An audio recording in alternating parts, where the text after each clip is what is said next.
Hey, so the 69's been going well. Just carried on with the strip down. So bonnet's off, doors are off, trunk lid's off, fuel tank's out. Seats come out.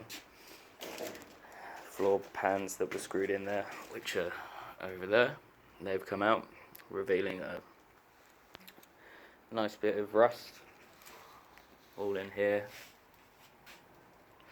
Going through into the front rails, but I knew I had to replace them anyway. That section needs to come out next. That's going to go through to the eaten through torque box.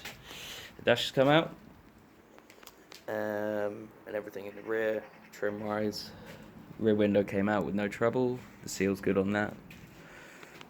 Inside the cowl doesn't look too bad, a little bit of rust,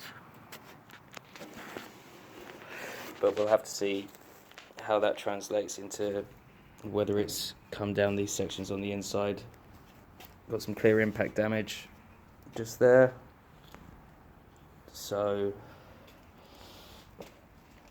once the last little bits around the back, which is just the fuel filler assembly and the rear bumper, come out, I'm going to start getting onto the bottom of this dash and getting the steering column out, but I seem to have misplaced my keys, so I've got the tumblers off of the doors, and I'm going to get a locksmith to make a key that fits them, and hopefully that's the same as the ignition.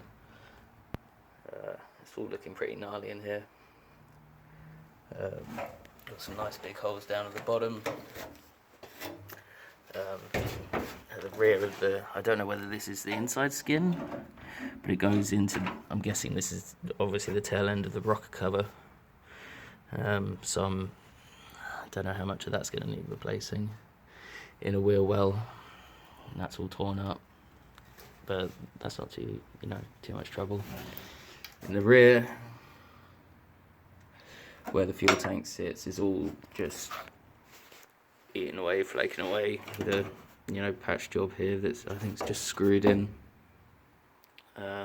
So probably get a whole new rear trunk section. I had to cut out, not particularly prettily, I had to cut out one of the seatbelt bolts because that was just going nowhere. Again, down here, fender arch doesn't look great, but this rocker side looks a little bit better, all the way along. And bonnet looked fine. This is the driver's side door. Got all of this damage in here, plus looking down the underside of the door, there's just clear daylight through there. So I'm figuring it's going to be easier to adjust an aftermarket door than the amount of work it would take to repair that door. But we'll have a look. I haven't got the front windscreen out yet, but that's already cracked, so I don't need to be too careful taking that out. I managed to save all the trim except for one piece going around the rear of the drip rail there. That bit snapped in half on me. I was probably a little bit rough with it, to be honest. But the rest of it came off fine, didn't misshape it or anything. Not quite sure how to get these off. I'm assuming you just turn the outside, but I haven't tackled that yet. So that's kind of where we are. Once the dash comes out, it'll be onto the engine and running gear coming out, and then once that's out, I'm going to be looking at sending it off to get dipped. And obviously the lack of metal that's in the middle does concern me a little bit if I'm going to send it off.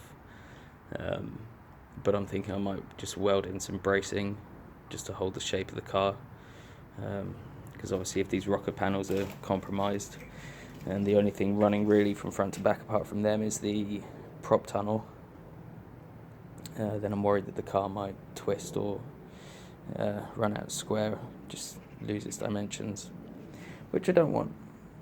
So that's where we're at, and hopefully I'll be a bit more active with the updates and be able to get more work done at this time of year.